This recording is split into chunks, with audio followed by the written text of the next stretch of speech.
mwaramutseho ndatashya misiyoneri Miguel Bermudez Barire n'abaminisitiri bose na bene data bo mu bihugu bitandukanye uyu munsi kwa gatatu tariki 30 z'ukwa munani uyu mwaka 2023 ndetse kandi turashimira data twese wo mu ijuru ndetse tunamushimira kubw'urukundo rwe n'imbabazi ze n'ubuntu kubwa yaradushyize muri kino gihe azasoreza isezerano ry'umuzuko ndetse no guhindurwa kw'imibiri yacu.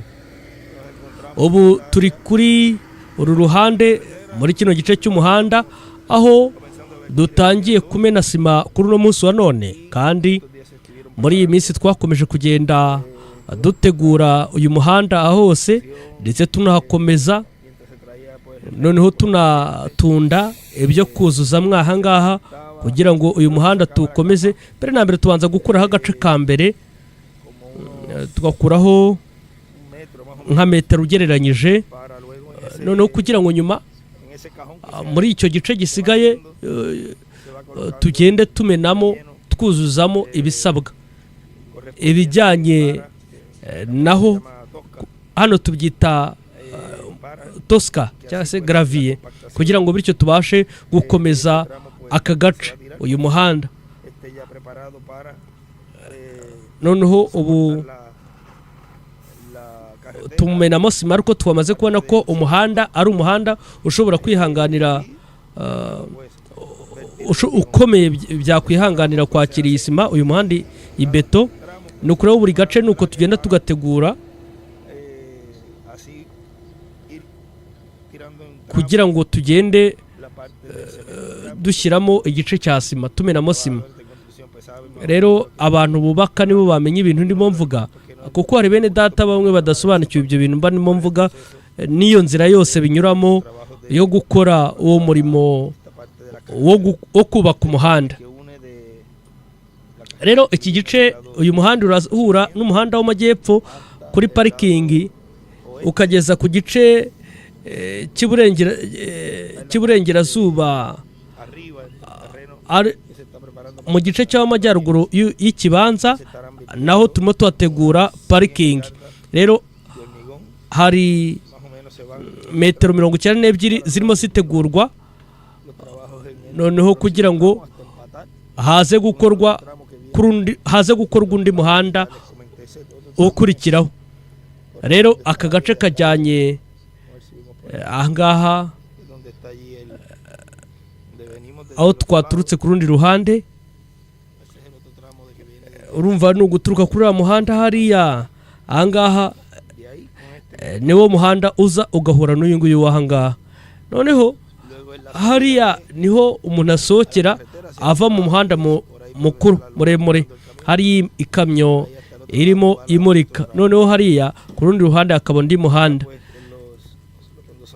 Rero kuko muri iyi minsi ari iminsi y'imvura, ni ngombwa ko ibi bintu umuntu abireka akajya mu yindi mirimo, kuko hari indi mirimo dufite nk'umurimo dukora wo kwita ku bintu, tukita ku bintu kugeza no ku gice cya gate. Ndetse kandi urumva dufata itsinda ry'abakozi tukajya muri iyo mirimo yindi itandukanye kugira ngo nayo tuyisoze. Rero uyu munsi twahoze turimo tumenamo sima hano, kandi Imana ibamugisha cyane, ndetse mukomeze musenge kugira ngo uyu munsi nawo utubere undi munsi w'intsinzi nk'uko iteka ariko byahoze biri.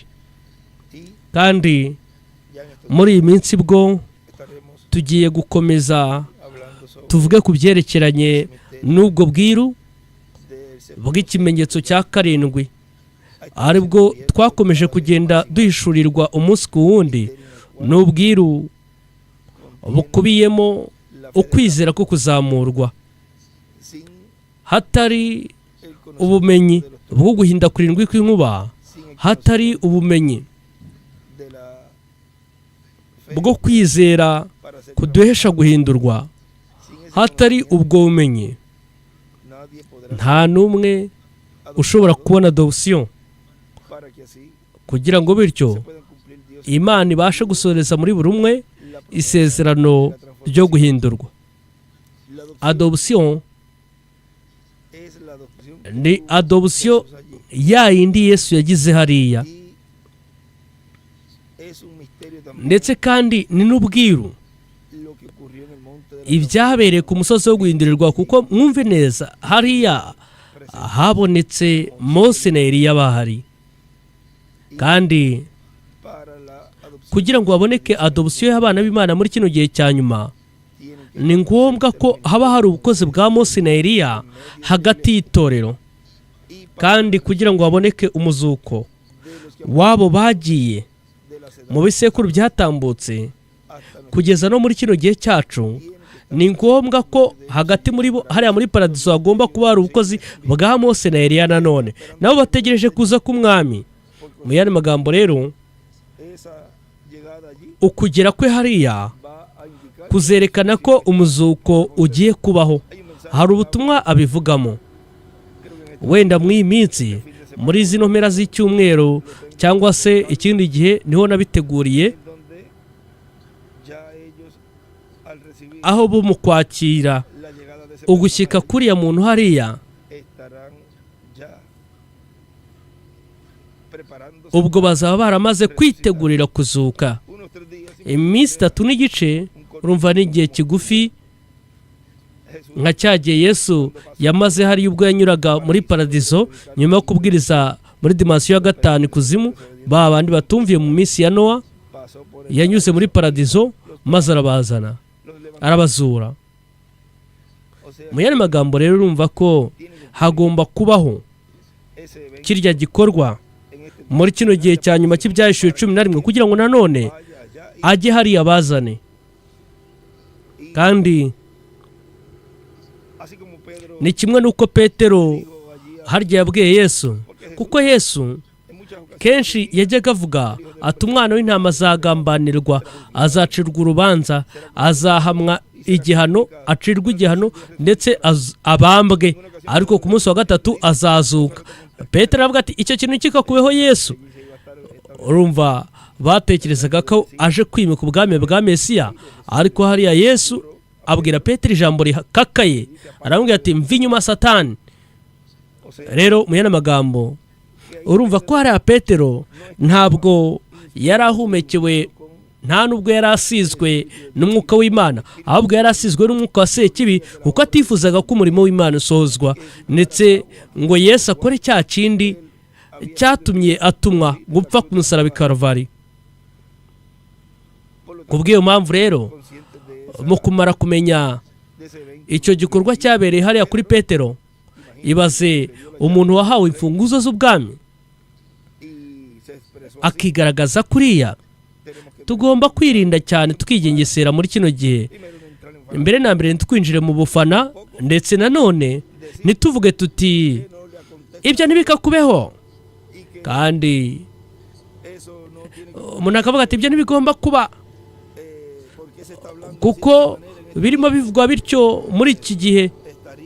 Urumva bene uwo muntu, bene abo bantu bazaba barimo barwanya ibyahishuwe 11, kuko icyanditswe kigomba gusohora. Ndetse ikirenze kuri ibyo, ntabwo uwo muntu yaba yifuza yuko haza abo muri dimansiyo ya 6 muri paradiso, kuko ibyo bigomba gukorwa.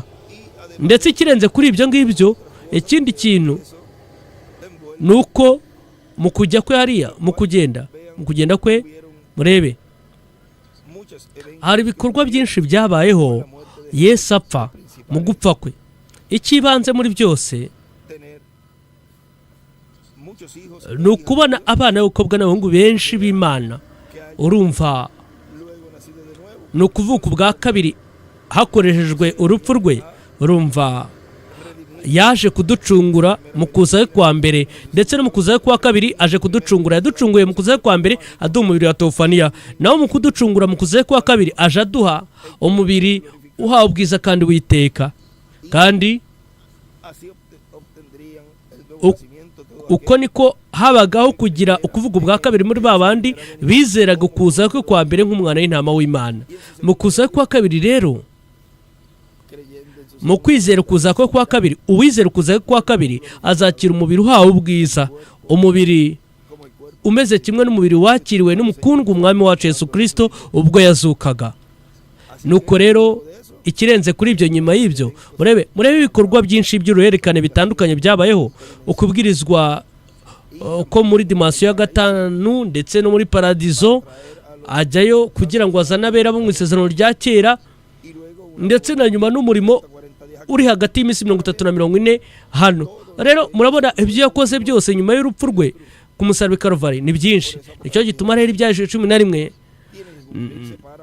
hagomba gusohorezwaho ibyo ngibyo kugira ngo hakorwe iyo mirimo, amasezerano Imana ifitiye iki gihe cya nyuma. Ibyo byose bigomba kubaho, kandi twebwe ntabwo dukwiye kwirengagiza icyanditswe ngo tuvuge tuti icyo kintu ntikikabeho kuko harimo havuga urupfu, kuko ibyo ngibyo biri mu byanditswe. Nicyo gituma rero umuntu bigomba gusoreraho icyo cyanditswe, hagomba kuboneka umuntu icyo cyanditswe kigomba gusoreraho, nk'uko byagenze mu kuza kwa mbere k'umwami. Umusore w'umubaji woroheje, uwo ni we waje gusohoza urya murimo harya muri Isirayeli, mu gihugu cya Isirayeli mu burasirazuba.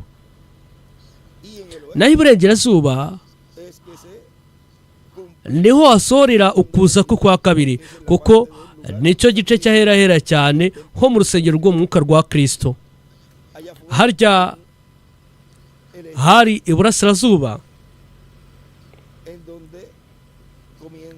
ariho hatangiriye kugaragarira igice cyo hanze. Uko niko byanagendaga mu rusengero rwa Mose ndetse n'urusengero rwa Salomo. Mu gice cyo hanze niho haberaga igitambo cy'umwana w'intama, ubwo batambaga umwana w'intama. Noneho mwumve nanone byatangiriye hariya mu burasirazuba, nyuma bigenda biza byinjira mu gice cy'ahera mu bisekuru 7, noneho nyuma hagerwaho igice cy'ahera cyane. Rero ibi byose bizaba birimo bisorera muri Amerika y'Ubulatini n'ibirwa bya Karayibe mu burengerazuba. Ni byiza. Nyuma rero muri iyi minsi turagenda tuvuga kuri aya masomo yose ariyo afitanye isano n'intore umugeni muri kino gihe cya nyuma. Ayo niyo umugeni agomba kumenya muri kino gihe cya nyuma, kuko ibikubiye mu guhinda kurindwi kw'inkuba nibyo birimo ukwizera ko kuzamurwa. Nta muntu uzahindurwa ngo azamurwe atumvishije ukubwirizwa k'ubutumwa bwo guhinda kurindwi kw'inkuba mu ihema. Byoroshye cyane nka gutyo, kandi bamwe kubwo kutifuza kumva, kuko bavuga ngo byose byaratanzwe, mu gihe bazabona twebwe byo kuko bitubayeho abumvishe guhinda kurindwi kw'inkuba ko mu ihema, aho niho azasorera cya cyanditswe yuko basaza bakumanga bavuga bati natwe muduhe ku mavuta yanyu, turifuza kuri ibyo natwe. Ariko bazaba bakererewe cyane kubwo kubona iyo myiteguro nk'iy'abo bantu, ndetse bazabwirwa bati ibyo bintu byarabaye kera. Ariko nanone tumenye neza yuko hari umubare, ndetse kandi abafite ni kubw'igenero, ni kubw'itoranya ry'Imana, ari byo muri iki gihe cya nyuma bigiye kuboneka mu ishusho ngari cyane, kuko gukura kwa gatatu kugenewe abari bapfapfa ndetse n'abazimiye. Urumva n'umugeni, urumva amatsinda yose azakorwaho no gukura kwa gatatu n'inkingi y'umuriro n'ubwiza bwa Shekina. Nuko rero muri iyi minsi turaza gukomeza tugende tuvuga kuri aya masomo atandukanye. Ni byiza, Imana ibamere umugisha, Imana ibarinde, mukomeze mukatanze imbere mukorera umwami mufite gutinya no guhinda umushyitsi, munitegura, mukomeze mwitegure, twitegura guhindurwa kwacu. Imana ibahe umugisha, Imana ibarinde mwese.